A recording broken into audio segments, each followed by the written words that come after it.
সাধারণ গাড়িতেও তো মানুষ সমস্যায় অফিসগামী থাকে, অনেক সমস্যায় থাকে, এতে করে তো সাধারণ মানুষ তো অনেক অভিযোগ করেছে তারা জনদুর্ভোগের মধ্যে পড়েছিল। অন্তত এটা বুঝি কোনো অফিস ছিল না, কারণ কালকে কি ছিল, কিন্তু কালকে তো আরো বড় একটা ঝামেলা ছিল, যারা বাড়িতে যায় তাদের তো কালকে বৃহস্পতিবার ছিল, অফিস ছিল, কালকে বৃহস্পতিবার তো অফিস ছিল, বৃহস্পতিবার তো অফিস থাকে ভাই, আছে ভাই, সব গাড়ি তো আপনার আটকে, সব গাড়িতে আপনারা তো যাইতেই দিচ্ছেন না,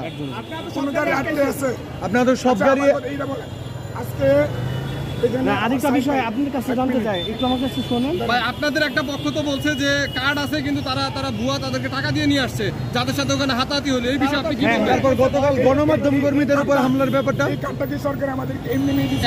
এখন আপনাদের সাথে তারা আন্দোলন করছিল গতকাল, আমরা দেখেছি। আমি কি চাইলে করতে পারবো?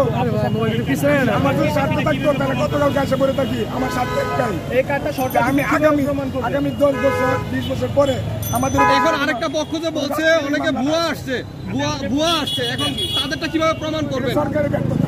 আচ্ছা, কিভাবে সরকারের ব্যর্থতা? সরকারের ব্যর্থতা। গতকাল রাতে গণমাধ্যম কর্মীদের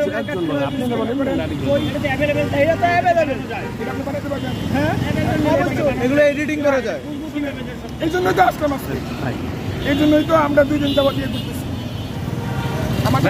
আরেকটা বিষয়, আমাদের কোনো টাকা পয়সা লাগবে না, আমার কোনো টাকা পয়সা লাগবে না। জনসাধারণের দুর্ভোগের কথা সাংবাদিকরা তুলে ধরছিল, আমরা এই অবস্থায় সাংবাদিকদের উপর হামলা হয়েছে। আপনাদের সম্মাননার কথা ভাই একটু প্রশ্নটা শুনেন। যখন সাধারণ মানুষ এখানে দুর্ভোগে পড়লো, আপনাদের একটা অংশ থেকে কেউ একজন বললো আওয়ামী লীগ ট্যাগ দিল, সাধারণ মানুষ অভিযোগ করলো যে আমাদের আওয়ামী লীগ ট্যাগ দেওয়া হচ্ছে, এই বিষয়টা ক্লিয়ার করেন। কোনো কিছু ঘটলেই আওয়ামী লীগ ট্যাগ দেওয়া হয়েছিল, ইভেন সাংবাদিকদেরও কিন্তু আওয়ামী লীগের ট্যাগ দেওয়া হয়েছে। বলেন এটা হয়েছে ভাই, আমাদের কাছে তো ডকুমেন্ট আছে।